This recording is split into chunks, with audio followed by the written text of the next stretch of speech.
Jam TV.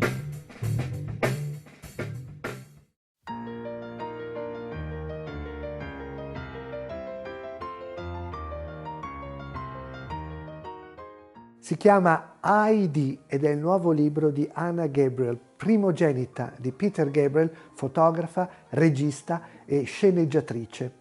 È un libro dal concept originalissimo, un libro fotografico in cui Anna Gabriel ha ritratto gli occhi, o meglio l'occhio, di 51 stelle della musica e dello spettacolo, da rockstar leggendarie come Paul Simon, Sting, Eddie Vedder, David Byrne, lo stesso Peter Gabriel, a luminose stelle dell'universo hollywoodiano come Johnny Depp, Willem Defoe, Kevin Bacon o Susan Sarandon. E sin dall'inizio Anna ci fotografa due occhi, quello di un delfino e quello di uno squalo, per farci capire subito che guardando un occhio si intuisce l'attitudine, il carattere del soggetto. Non a caso molti dicono appunto che gli occhi sono lo specchio dell'anima.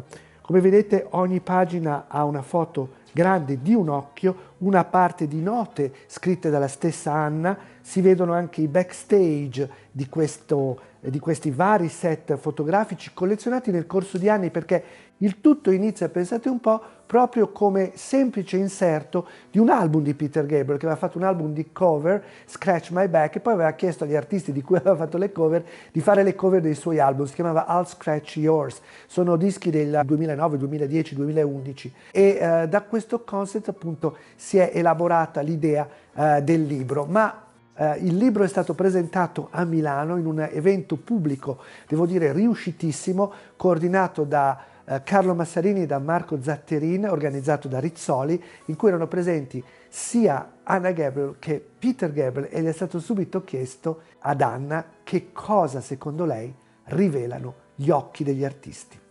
I think it reveals mainly emotion, what someone's feeling, whether, they're sad, happy, upset. I think you can, see very clearly in the eyes.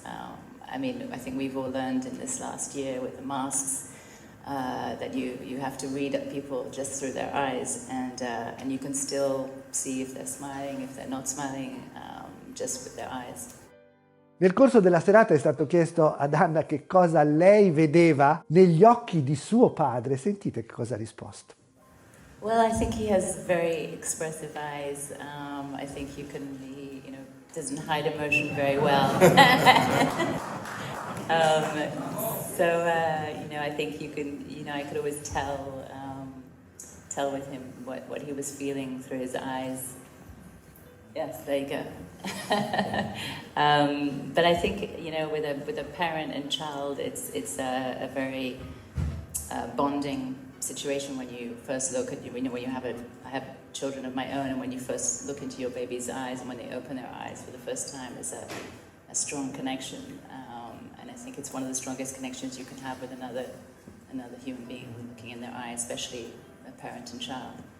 ID vanta anche la prefazione o l'introduzione di Peter Gabriel, che spiega anche di questo giochino che lui usava fare ai suoi figli o comunque ai ragazzini, un giochino molto semplice, quello del cucù. Guardate come ce l'ha spiegato nel corso della serata. This is participation, so first of all you have to hide your eyes. Okay, now I can't see you. Now I can see you. It works, but what's great is when a little kid does this, then they think for sure they're not there anymore, they've disappeared. And it's just very powerful. And when you have a sense of someone in a room, but you can't see their eyes, there's something missing. I think that's where we go in. La maggior parte delle session di ID si sono svolte in luoghi non esattamente consoni, non erano studi fotografici, per cui Anna si è trovata nell'esigenza di dover in qualche modo stringere i tempi, ma anche per mettere a proprio agio i suoi modelli e soprattutto a far sì che le loro espressioni facciali, il loro guardare dalla lente dell'occhio alla lente della camera fosse il più spontaneo possibile. I wanted to make it as easy as possible for the people, so it was an easy ask, as it were. Was it quick because you just had to take the photograph of the eye? Would it have been longer if you had to like... Yes, I probably could have easily gone on longer. Is that just... Yeah, or got So more quick. kind of photographs. But I think because it was so focused and I knew exactly what I wanted to get, it could be quick. Because I was sort of and I was using natural daylight, so it was just me, my camera, and that was it. So I could easily go places, I wasn't lugging equipment. Parlando di spontaneità, ci sono alcuni scatti che sono veramente particolarmente emblematici, come ad esempio quello di David Byrne, che si tiene quasi la palpebra dell'occhio. È stato chiesto anche a Peter Gabriel se lo stesso tipo di rilassatezza e di spontaneità fosse la dote che lui richiedeva ai suoi collaboratori. Yeah, no, absolutely. I think, again, like, yeah, if you have a plan and you can direct someone if they are stuck and they don't know, but other people just, have the ability to just play and do things, and he's obviously one of those people, and immediately started doing funny things with his eyes, and I thought, oh, this is great. I don't have to direct, he's going to do it all. And I'll ask the same thing to Peter. I mean, what is the relationship with people that you play with or that you create with? Do you like to guide them, or do you like them to do whatever is their instinct to do? I've always tried to work with people that are smarter or better than I am, which is good advice for anyone. But so if you have good people, then I mean maybe you have sometimes you have very specific things you want, but if you're not allowing them to be themselves and be creative, then I think you're wasting opportunities. Tra gli occhi fotografati immortalati da Anna Gabriel ci sono anche quelli di due grandi personaggi del mondo della musica, ma in generale della cultura e della società del Novecento e dei primi anni del nuovo millennio. Sono il grande patron della Island Record Chris Blackwell e il creatore del concept Virgin Records e di tante altre iniziative, cioè il oggi famosissimo Richard Branson, due personaggi con cui Peter Gabriel ha avuto la fortuna, l'opportunità di lavorare e che così ci ha ricordato in questa serata di presentazione di ID. Oh, I've known him for many years when we recorded at his studio, the Manor Studios. He gave me a lift up to London in a beaten up old white minivan, which was his transport, and we've done a few projects like The Elders together. He can be fun. I think he's passionate about doing some good things. He's in many projects. He has this B team, The Elders, Virgin Unite.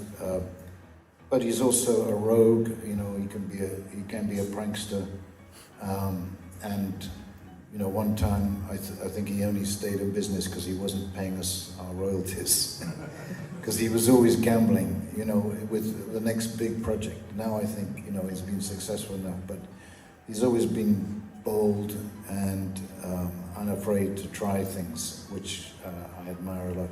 Not only did he have great taste, but he also really valued visual things. Like Island, as a record label, were, I think, the first really to develop great visuals in both marketing and sleeves and so on. And there've been other good examples, but they really had a sense of style. So I was desperate to get Genesis signed to Island Records at first. And there was a guy called I'm now forgetting his name, because Mott the Hoople, where we did some concerts with, and they, believe it or not, were fans of Genesis then, and took us to Ireland and said, you should sign this band. And guy, I wish I could remember his name. Stevens, thank you very much. Someone has a brain cell that was still working. That's good. But he was a bit of I think acid casualty may be unfair, but his office was completely empty with one telephone on a carpet. And but Guy, he had fantastic taste and instincts, but he wasn't very good at follow-up. So we just ran out of time and had to had to sign with somebody. And in fact, Stratton Smith was fantastic and really gave us enormous support. But I have to confess, Chris Blackwell was where I wanted to be. Uno dei momenti più toccanti, più commoventi, più belli di questa serata è stato anche quando Anna e Peter raccontavano il making of del video di Father and Son. Anna in quell'occasione aveva fatto la regia di questa canzone molto bella scritta da Peter Gabriel, con un video in cui appunto venivano immortalati 3 generazioni diverse di Gabriel, suo padre e suo figlio, oltre ovviamente a lui. Well, I think it started from the clip you just saw with Dad and his dad doing yoga together. They went on a week together. He wanted to have some time with his father and get the sense of this bond with each other in a way. And so I think from that footage it felt, oh, we could do a video with this. And I sort of thought, well, it'd be nice to have his son in there as well. And so have, 3 generations, not just the 2 of them.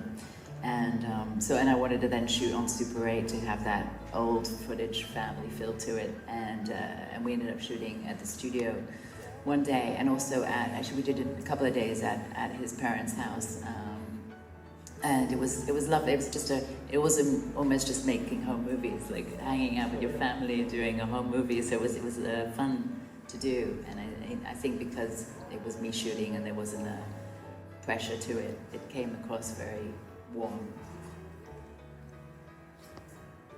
No, it's a lovely personal record, for me now, so I'm very glad that Anna did that. Nel corso della serata di presentazione alla Santeria di Milano di ID, il libro di Anna Gabriel, Peter ci ha raccontato qualche aneddoto curioso, come il fatto che, io non sapevo, giocasse a tennis e avesse battuto sia Sting che soprattutto Robert Plant, che pare sia uno molto determinato e molto appassionato del gioco.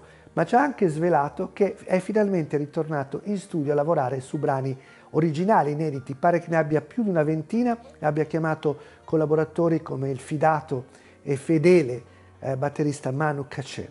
Però al tempo stesso, in conclusione, ci ha anche dichiarato pubblicamente tutto l'orgoglio per i suoi figli. Ricordiamo che la secondogenita Melanie è stata spesso sul palco con lui a fare da corista, e ovviamente ad Anna, regista, fotografa, autrice di questo bellissimo ID.